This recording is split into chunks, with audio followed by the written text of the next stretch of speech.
거룩하신 하나님 아버지, 복된 주일을 감사합니다. 오늘도 하나님 은혜 안에서 이 하루를 살기 원합니다.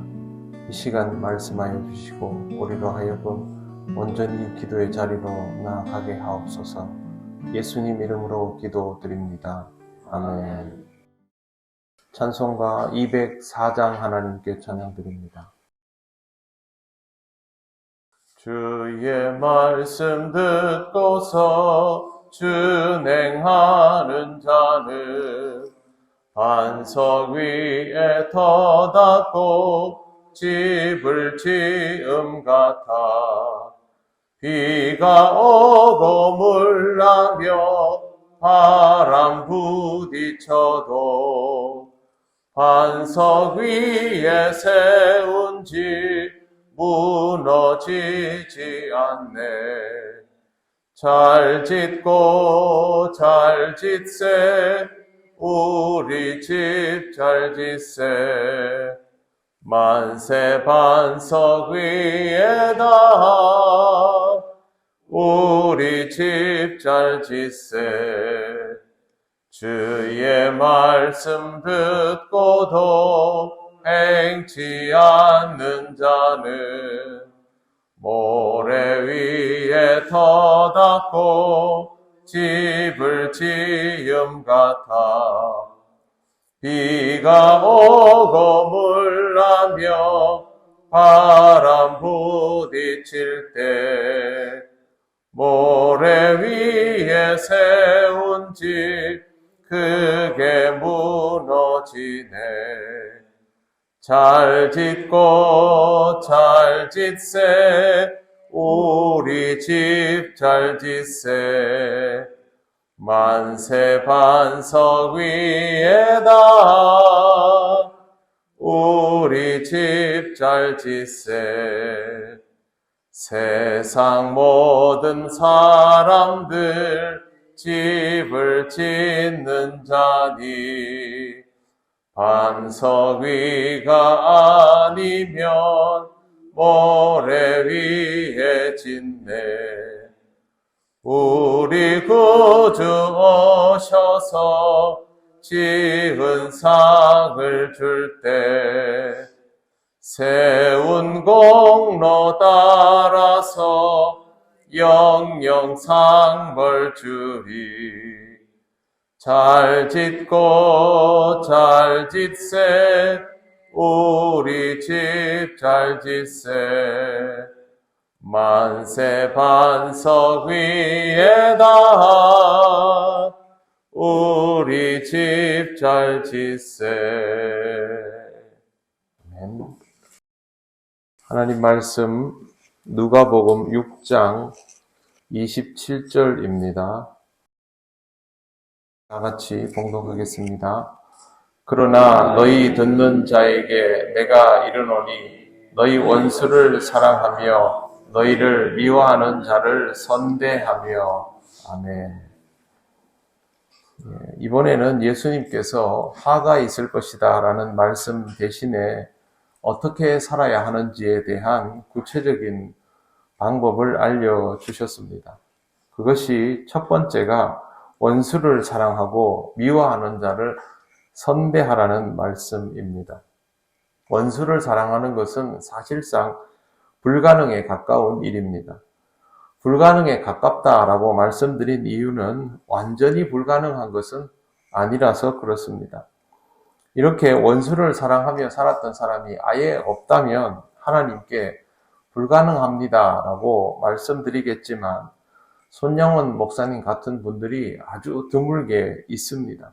그러니 어렵기는 하여도 불가능하다라고 말할 수는 없습니다.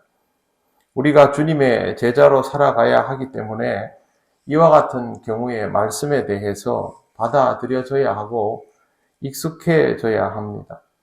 주님께서 십자가에서조차도 박해하는 자들을 용서해 달라고 기도하신 만큼 우리에게도 그와 같은 태도가 있어야 한다는 뜻입니다.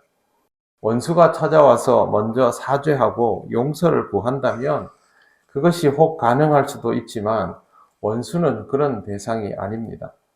본문에 나오는 원수나 미워하는 사람은 현재 시점을 의미합니다. 지금 감정적으로 전혀 좋을 수 없는 대상이지요. 그런데 주님은 원수를 사랑하라고 하셨습니다. 사랑의 감정이 무엇인지 잘 아실 겁니다. 호감을 가지고 보고 싶어 하고 무언가 더 해주고 싶어 하고 이해하려 하고 배려하려 하고 품어주고 안아주고 이런 것들이 사랑의 표현이지요. 원수를 그렇게 대하라고 하신 겁니다. 안 해도 괜찮지만 이렇게 할 수 있으면 더 좋다라고 하신 것이 아니라 그렇게 해야만 한다라고 말씀하십니다.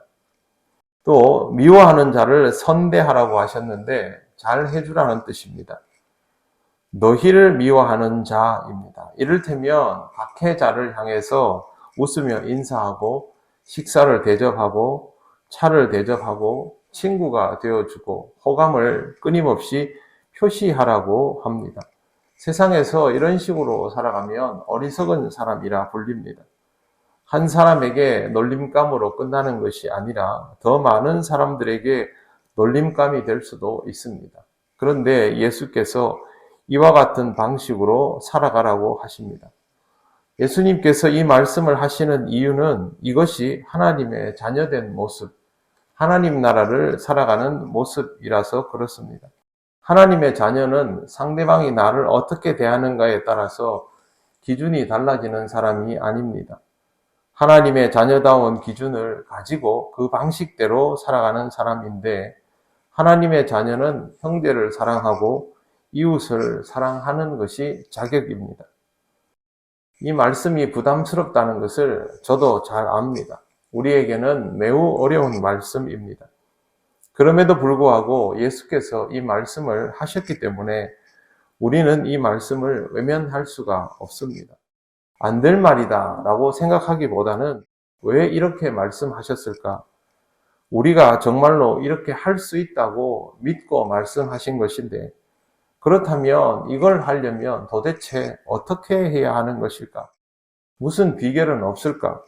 하나님께 기도를 드리고 또 답을 구하고를 반복해야만 합니다. 28절도 마찬가지이죠. 너희를 저주하는 자를 위하여 축복하며 너희를 모욕하는 자를 위하여 기도하라. 저주를 받으며 그를 축복하는 것도 불가능에 가깝고 모욕을 당하면서 그 사람을 위해 기도하는 것도 참 힘든 일이지만 주님의 말씀이기 때문에 똑같은 고민과 시도가 필요합니다.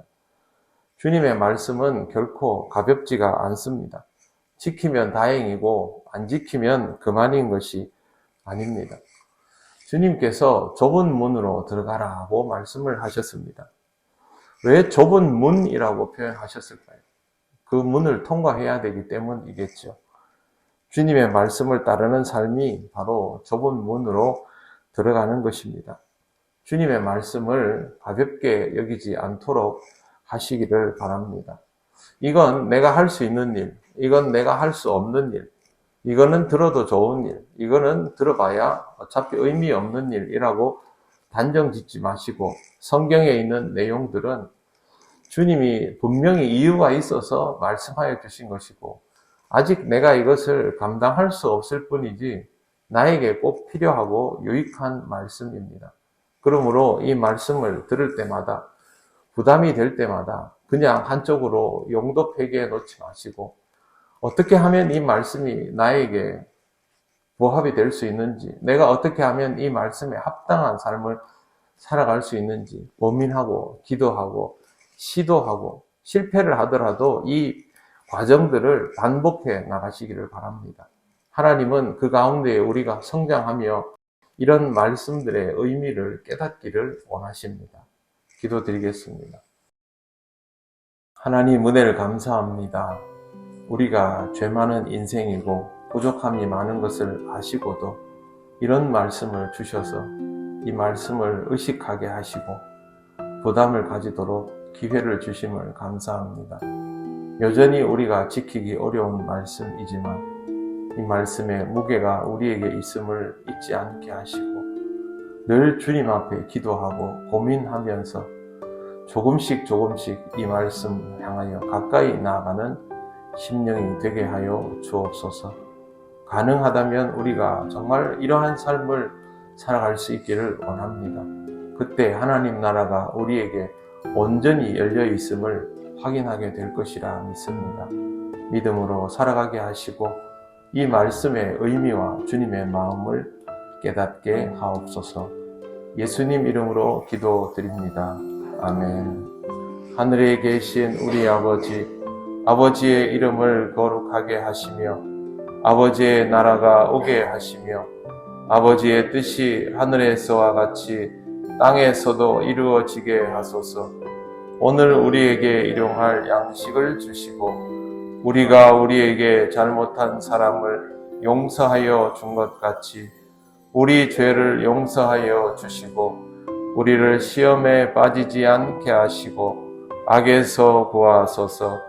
나라와 권능과 영광이 영원히 아버지의 것입니다. 아멘.